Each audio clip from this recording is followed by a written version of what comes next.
Mesdames, bonsoir et bienvenue sur cette nouvelle édition d'information sur la télévision Labari. La Halcia a, comme vous le savez, rendu public un communiqué de presse hier sur plusieurs affaires révélées par la presse nationale. Une sortie de la Halcia qui a suscité dans l'analyse de l'acte de la société civile. Alhaji Idi Abdou, on l'écoute. La Halcia a fini ses investigations et qu'elle a transmis le rapport au président de la République et au procureur de la République. Et que ce rapport fait cas de fautes administratives imputables à des responsables du ministère des Transports. Tout comme il fait cas d'indices graves et concordants d'infraction à la loi pénale. Donc, dès lors que le rapport relève ces éléments-là, en dehors de la justice, il n'y a personne dans une république qui peut faire reprendre les activités. Ça veut dire que le gouvernement s'est substitué à la justice pour décider. Et ça, il froisse la séparation du pouvoir. Et ce n'est pas bien. Parce que même les démocraties tropicalisées admettent quand même que quand une affaire est pendante devant la justice, on laisse la justice accomplir sa mission en toute sérénité. On n'interfère pas. Et par conséquent, maintenant, tout le monde sait. Maintenant, à partir d'aujourd'hui, il y a des choses graves qui caractérisent effectivement cette convention entre l'État du Niger et la société Haroun Prince. En plus des fautes administratives et des indices concordants et graves d'infraction, il y a une autre infraction, c'est le conflit d'intérêts. C'est le népotisme. Et condamné par la Constitution, parce que la Constitution dit que le népotisme doit être puni par la loi.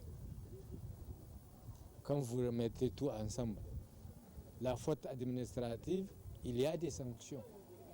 Ceux qui sont responsables de ces fautes-là, ils ne devraient plus occuper un poste de responsabilité administrativement parlant. Ils vont rester juste simples agents en fonction. Ils ne peuvent plus être responsables. Quand il y a infraction, ça veut dire là, on a froissé le code pénal. Mais il faut appliquer le code pénal à celui qui l'a violé. Le rappel là est important et il appartient au président de la République de se rappeler de son serment qui dit de respecter et de faire respecter la Constitution que le peuple a librement choisie. Deuxièmement, c'est lui le chef de l'administration. Et on lui a envoyé un rapport et il devrait faire en sorte que les fonctionnaires du ministère des Transports qui sont fautifs doivent être sanctionnés. Le président de la Commission nationale des droits humains CNDH a reçu cet après-midi un témoignage officiel de reconnaissance de la part des membres du MOJEDEC.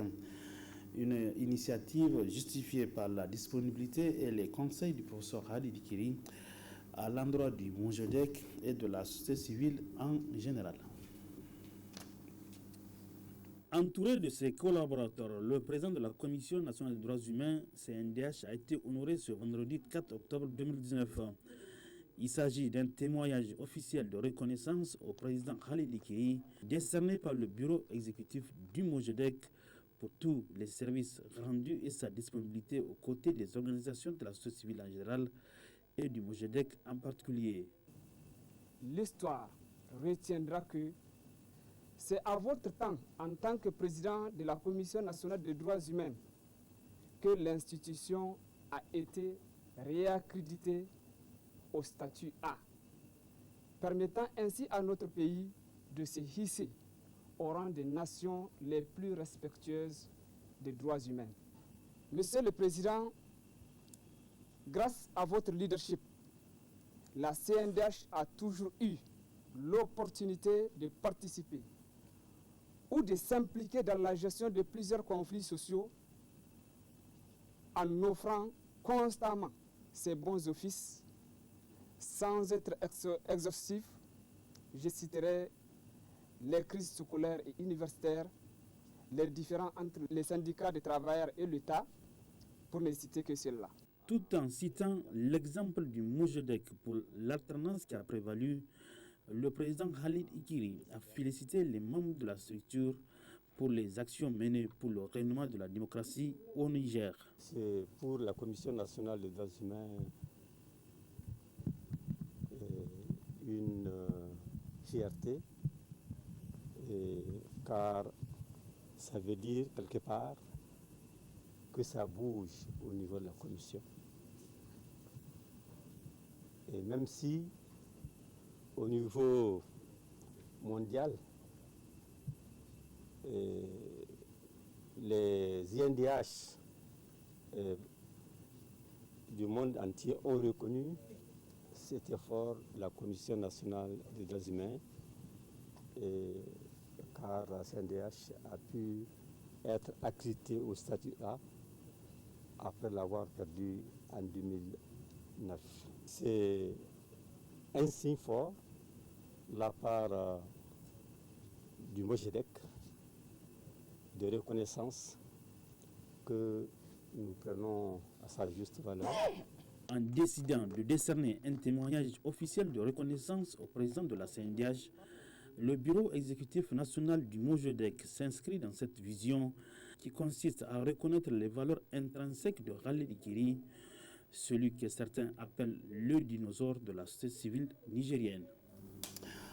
La suite de ce journal avec la clôture cet après-midi à l'hôtel Radisson Blu de la conférence internationale des anciens chefs d'État sur la limitation des mandats constitutionnels. Après 3 jours d'intenses travaux, une déclaration a sanctionné cette rencontre lue ici par une participante. Nous, les participants, saluons les progrès accomplis dans le cadre constitutionnel d'une grande majorité des pays africains au cours des 3 dernières décennies, notamment l'adoption de la limitation des mandats présidentiels qui facilite le renouvellement du leadership politique dans un continent en pleine mutation démographique, économique et politique. À cela s'ajoutent les efforts de construction d'un État de droit à travers le continent, avec ses corollaires de justice, d'efforts de réconciliation et de renforcement de la cohésion nationale. Nous relevons cependant que l'on assiste à un recul démocratique suite à des modifications constitutionnelles intempestives qui ont supprimé le verrou de la limitation des mandats adopté lors du renouveau démocratique des années 1990 qui a marqué la fin de la guerre froide après l'écroulement du mur de Berlin. Selon le Africa Center for Strategic Studies, sur les 21 pays africains qui ont maintenu les limites de mandat, les chefs d'État ne sont pas au pouvoir que depuis 4 ans. En moyenne. Par contre, le temps moyen au pouvoir pour les 10 dirigeants africains qui ont éludé la limitation de mandat est de 22 ans. Or, la suppression de la limitation du mandat sape la confiance des populations, accroît la concentration du pouvoir entre les mains d'un ou d'une minorité d'individus et réduit de ce fait l'espace politique. Cette tendance entraîne finalement des risques accrus de tensions, de violences politiques et même de conflits civils. Nous nous réjouissons que la jeunesse africaine, un groupe démographique important, soit désireuse de participer et de contribuer à son tour à la gouvernance démocratique et au développement du continent. Cependant, nous regrettons que les chefs d'État ayant duré au pouvoir limitent des opportunités de participation et de renouvellement du leadership politique ainsi que l'alternance démocratique. Nous affirmons et nous engageons donc à promouvoir et défendre les principes du constitutionnalisme, de l'état de droit et du respect de la limitation des mandats. Les actions concertées de tous les Africains, tant au niveau de la base qu'au niveau du sommet, doivent servir à promouvoir le constitutionnalisme et la limitation des mandats. Aussi, nous nous engageons à unir nos voix pour exiger le respect de la limitation des mandats présidentiels, de la règle constitutionnelle et de l'état de droit de la manière généralisée partout en Afrique. C'est un facteur de paix, de stabilité et de développement. Individuellement et collectivement, nous nous engageons à promouvoir les principes de constitutionnalisme de l'État de droit énoncés dans la Déclaration universelle des droits de l'homme, la Charte africaine et la démocratie, des élections et de la gouvernance, ci-après la Charte, et les constitutions de divers pays africains concernant notamment la limitation des mandats présidentiels et le renouvellement du leadership politique. Nous soutenons les aspirations à la consolidation de l'ordre constitutionnel et de l'instauration d'une culture de démocratie et de paix inscrite dans la Charte, visant aussi à établir des normes de changement politique à l'échelle continentale. Et puis, les groupes terroristes ont mené des séries d'attaques meurtrières, notamment au Mali et au Burkina Faso, deux pays membres du G5 Sahel. Des attaques qui interviennent malgré la présence des forces étrangères dans la zone, une présence qui a suscité beaucoup d'interrogations au sein de la population. N'est-ce pas, Hassan Salem Sala? Les groupes terroristes opérant dans le Sahel ont encore frappé fort ces derniers jours au Mali, au Burkina Faso et au Niger. Dans ces trois pays membres du G5 Sahel, ils ont mené des attaques meurtrières, notamment au Mali où au moins 20 soldats ont été tués et au Burkina Faso où plus de 10 personnes ont perdu la vie. Mais c'est un signal très fort puisque la force qui a été attaquée, ce n'est pas n'importe qui, c'est un bataillon de G5. En dehors du fait que ce soit un bataillon de G5, c'est aussi la force spéciale du Mali. C'est la force la mieux entraînée. Ce sont les commandos para, ce sont les bureaux rouges maliens, dont une partie même a été larguée. Ils sont envoyés sur ce contexte, dans cette zone spécifique, parce qu'ils sont aguerris, parce qu'ils sont équipés, parce qu'ils sont les mieux adaptés à la situation. Et voilà, on a vu ce qu'ils ont suivi comme revers. Donc ça veut dire que c'est très grave. L'attaque telle qu'elle s'est passée, on voit vraiment du professionnalisme, peut-être même importé. Aujourd'hui, c'est possible sur un territoire malien ou burkinabé ou nigérien que les forces de défense ou les militaires d'un pays autre que les Mali, par exemple, puissent aller intervenir. Ce n'est pas possible, alors que déjà, on voit au niveau des terroristes, et ils arrivent à s'adapter, à échanger des informations, à mutualiser les forces, ce qui fait que de plus en plus, ils sont vraiment exceptionnels et ils sont surprenants, notamment dans la triple frontière entre le Niger, le Burkina et le Mali. Récemment, le président de la République du Niger, Issoufou Mahamadou, également président en exercice de la CEDEAO, a déclaré que le statut actuel de Kidal constitue une menace pour les autres pays. Les récentes attaques donnent ainsi raison au président de la République. La déclaration du président de la République, elle est tout à fait normale. Mais il faut aussi reconnaître que Kidal aujourd'hui, qui protège Kidal, qui protège les Nord Mali, c'est la France qui protège Kidal, c'est la France qui protège les Nord Mali. Il n'y a même pas d'Assekna au Nord Mali à partir de Gao. C'est les militaires français qui assurent les liaisons aériennes et tout ce qui s'ensuit. Même les couloirs de passage pour la G5, pour MINUSMA et pour les militaires maliens, s'ils doivent traverser la zone dans sa partie aérienne, c'est la France qui décide des couloirs à suivre. Et c'est une situation tout à fait exceptionnelle. La première des choses, c'est d'abord aussi au Mali de se ressaisir, de prendre l'intégrité, le contrôle de son territoire. Il y a la France qui est là, et la France, elle est là aussi pour son intérêt. La dégradation de la situation sécuritaire au Sahel a amené il y a quelques années le Niger, le Mali, le Burkina Faso, le Tchad et la Mauritanie de créer une force mixte, le G5 Sahel. Elle est composée d'environ 8500 soldats issus de ces différents pays pour combattre les groupes terroristes et autres bandes organisées de criminels. Malheureusement, cette force mixte fait face à un problème de financement de la part des partenaires.